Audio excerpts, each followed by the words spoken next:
Në vitet e fundit, rastet e kancerit të lëkurës në Shqipëri janë shtuar ndjeshëm. Shkaqet janë të ndryshme dhe lidhen në një sër arsyesh që nga gjenetika, ekspozimi ndaj diellit e deri tek shtimi i ndotësve në ambient. Por le t'i lëmë janë shkaqet dhe të kërkojmë të kuptojmë se cilat janë format për të kuruar këtë sëmundje, e cila në gjuhën e mjekësisë njihet si melanoma. Sepse në protokollet mjekësore, kurimi i gabuar i saj mund të jetë sinjal i parë për një sëmundje vdekjeprurse. Ndaj për këtë, na duhet ju sjellim rastin e dhimbshëm të një 35 vjeçari nga Tirana, i cili ka pranuar të ndajë me ne historinë e keqmjekimit nga njëra prej klinikave të shumta që marrin përsipër të trajtojnë raste të tilla kaq delikate. Një nishan që kisha në krah të majt, filloi të lëvizte, filloi sikur të më krohesha dhe po shqetësohesha që të shkoja të bëja një vizitë. Nuk dija sepse nuk kisha marrë ndonjëherë me dermatolog, fillova të kërkoja online dhe rastisa në disa video të klinikës Troka. Me qendër në rrugën Astrid Balluku në Tiranë, e cila prej vitesh reklamon trajtimin e kancerit të lëkurës dhe të nishaneve pa rreze dhe pa bisturi,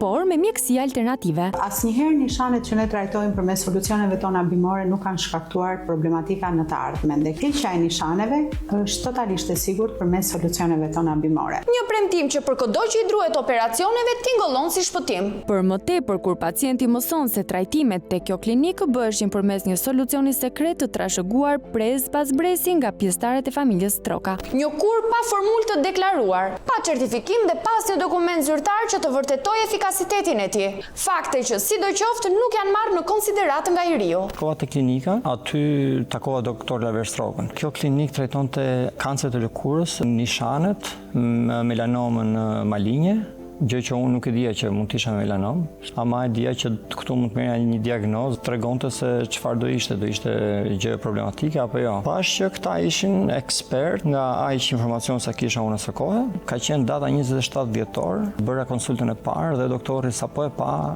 nuk është se i pëlqeu, më tha që duhet ta heqësh patjetër. Po larmova pak, e përjetova pak si çështje, vendosa mbas 2-3 ditësh që vazhdosha me mjekimin që kishte ai. Ai më tha që ka një ilaç që kishte shpikur stërgjyshi i tij 100 vite para. E përsërisim, të riut ju ofrua një formulë 100 vjeçare e mjekimit të kancerit, e pa konsultuar me mjekësinë bashkëkohore, por që për doktor Laverin ishte më e mira e mundshme. Përbërja është sekrete, nuk është e patentuar dhe nuk është e certifikuar në asnjë vend, vetëm ky e di, ky dhe goca vet. Pavarësisht kësaj, i shqetësuar me gjendjen e tij, 35 vjeçari vendos të besoj kurrës sekrete të këtyre dy mjekëve. 30 dhjetor vendosa që të shkoj ta heq nishanin të ky. Nëpërmjet një praktike që bie ndesh me çdo standard mjekësor, sidomos kur bëhet fjalë për një melanom të dyshuar, që është një formë tepër agresive e kancerit të lëkurës. Pas ndërhyrjes parë, që i preku nishanin, në recetë lexohet emri i tij, doktor Laverstroka, dhe poshtë lexon i përgjithshëm dhe nuk u interesova shumë për doktorin, përveç se çfarë pash online apo të investigoj nëse ky është licencuar apo jo.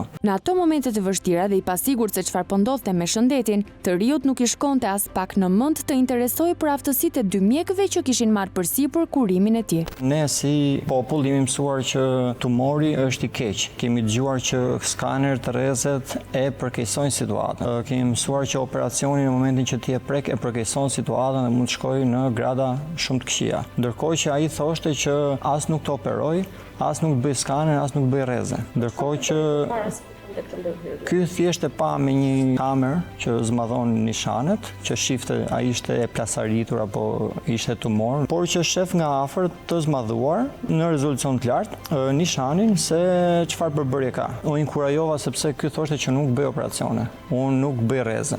Po nga ana tjetër hapitesha sepse ky nuk të rekomandonte as analiza gjaku, as eko, as skaner, as grafi, as një gjë. Të shoh, të prek, pasi kontrollonte limfonodujt në sjetull, edhe kaq. Hyrën me datë 30, pasi mori një material të vogël, pas biopsisë më mbrapa, doli që është 1.8 mm. Materialin si ama? Nishanin u pre, u ça dhe u mor një material shumë i vogël, diku ke 1 mm e gjys.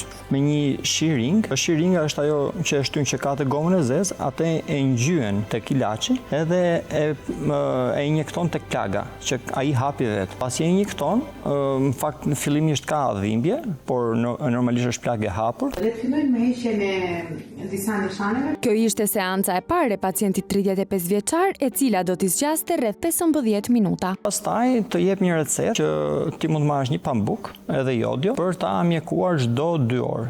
Të nesërmen do kthehesha prapë për ta mjekuar prapë. Edhe ishte data 31 dhjetor, domethënë unë kam takuar vetëm doktor Averstrokën. Afërditën jam takuar vetëm ditën e fundit që nga vajt në klinikë. Më shpjegoi që procedura e fillimit kushton 1500 euro. Në 1500 euro përfshin heqjen e nishanit, pa u klasifikuar si tumor. Në rast se diagnoza do ishte që është melanom malinje, do paguaja edhe 1500 euro tjera për ta trajtuar si melanom. Problemi më i madh ishte që ishte në merak ashpërhap në trupin tim dhe ai nuk kishte se si ta shifte, pa bërë një skaner, një analizë gjaku apo një grafi apo një eko etj, ndërkohë që nuk më rekomandonte asgjë.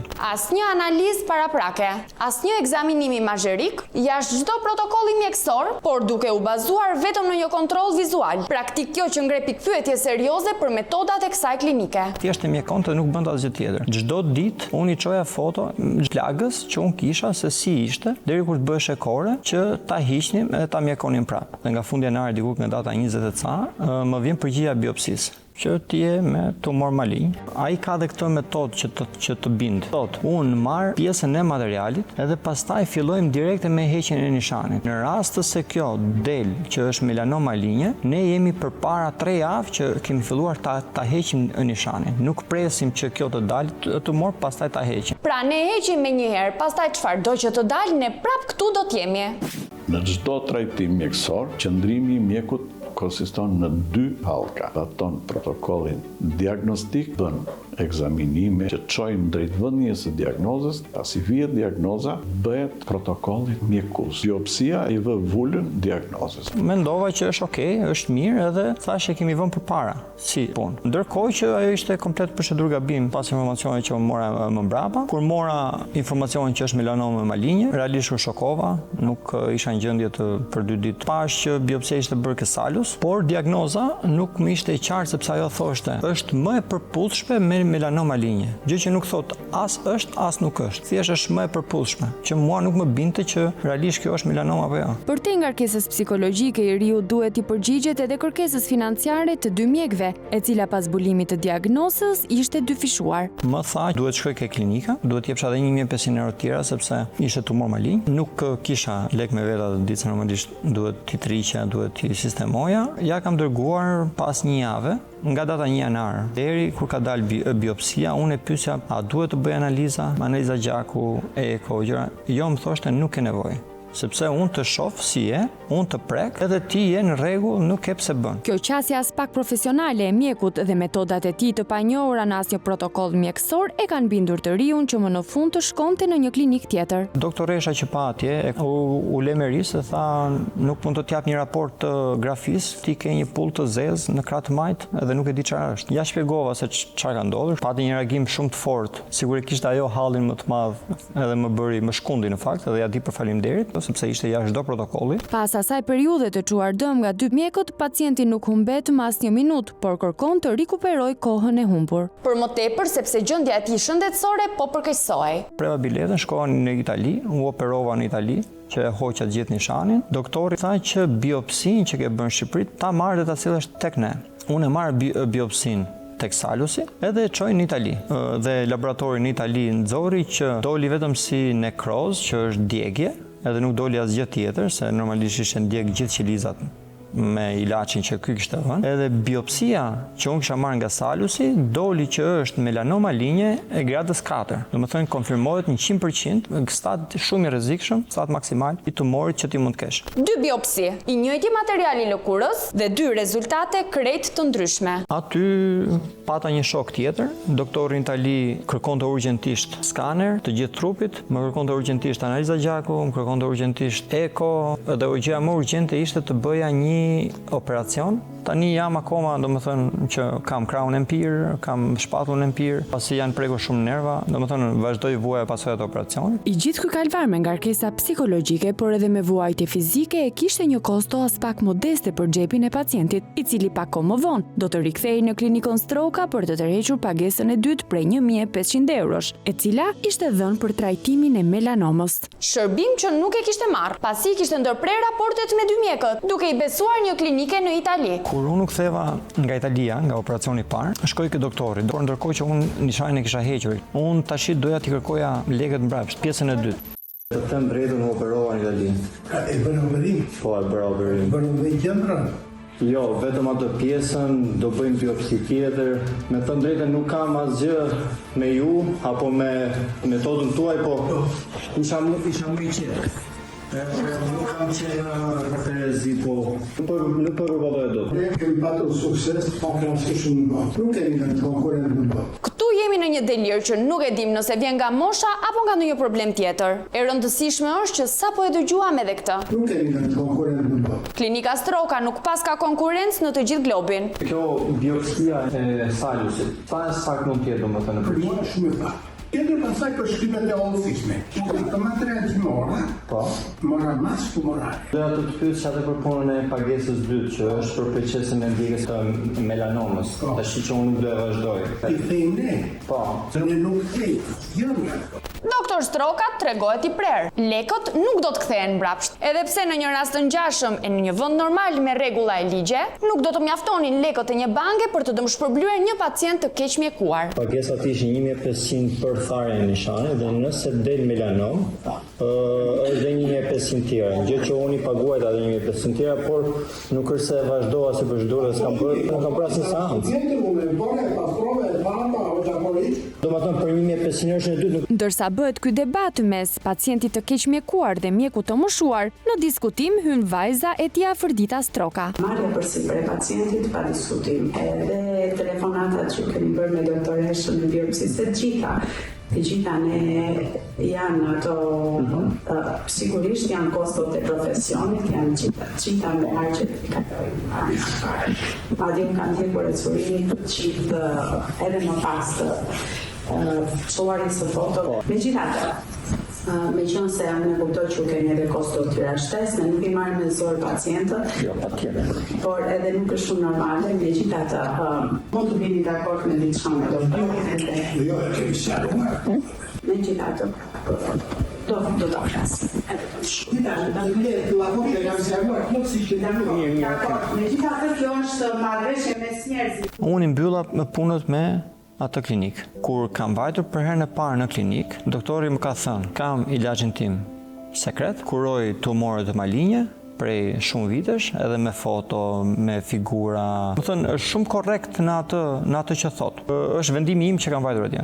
Tani problemi është, a duhet lejohet ky që ta bëj këtë punë? A duhet lejohet ky që të reklamohet dhe shteti? A duhet ta lejoj këtë që të kuroj tumore kur ai nuk është për atë punë? Edhe ilaçi, a është i certifikuar për atë? Për këto pyetje ende pa përgjigje për 35 vjeçarin që sot ndodhet ende në rrezik për jetën, ne ju drejtuam urdhrit të mjekëve të Shqipërisë, sipas të cilit Dr. Laver Stroka është i regjistruar si mjek i përgjithshëm. Asnjë lidhje me onkologjinë dhe dermatologjinë, e aq më pak për kurat me sëmundje të kësaj natyre. Gjithashtu, leja për ushtrimin e profesionit me numër 72 të 16/11/2015 ka skaduar në 16/11/2020. Që do të thotë se mjeku në fjalë është jashtëligjshëm në ushtrimin e profesionit. Edhe Afërdita Stroka, ashtu si Jati, është e regjistruar si mjeke e përgjithshme, me leje për ushtrimin e profesionit numër 599, datë 13/12/2021, e cila aktualisht është aktive. Pra dy mjek të përgjithshëm dhe jashtë etikës profesionale pa respektuar asnjë protokoll mjekësor,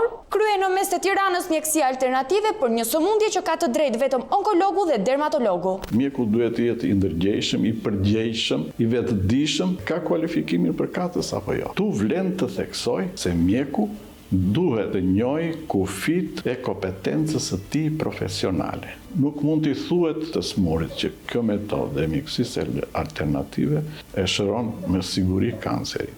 Por le ta pyesim një herë vetë doktor Laverin për metodat sekrete të klinikës Troka, e cila e vijon e pashqetësuar aktivitetin e saj. Klinika jonë ka një përvojë 50 vjeçare në trajtimin e tumoreve dhe një traditë familjare një shekullore me mjekësi alternative e ka aplikuar gjyshi jonë. Kjo përvojë u transmetua në brezë. Të ilaç, po solucion që ju keni. A e keni të certifikuar? Ky është një produkt bimor që ka dhënë prova tash një shekull. A është i certifikuar? Ky është në proces studimor, një produkt që kalon mbi 100 persona, konsiderohet i pranueshëm. A mund të dim çfarë ka në përbërje ky solucion trajtues? Nuk na duhet masa çaj hidhni çasi hidhni, ja çfarë ka në përbërje? Ky është një tretësirë bimore. Në qoftë se një produkt shëron mbi 100 vet, ai e ka marrë certifikimin. Për aq kosa është në proces studimi.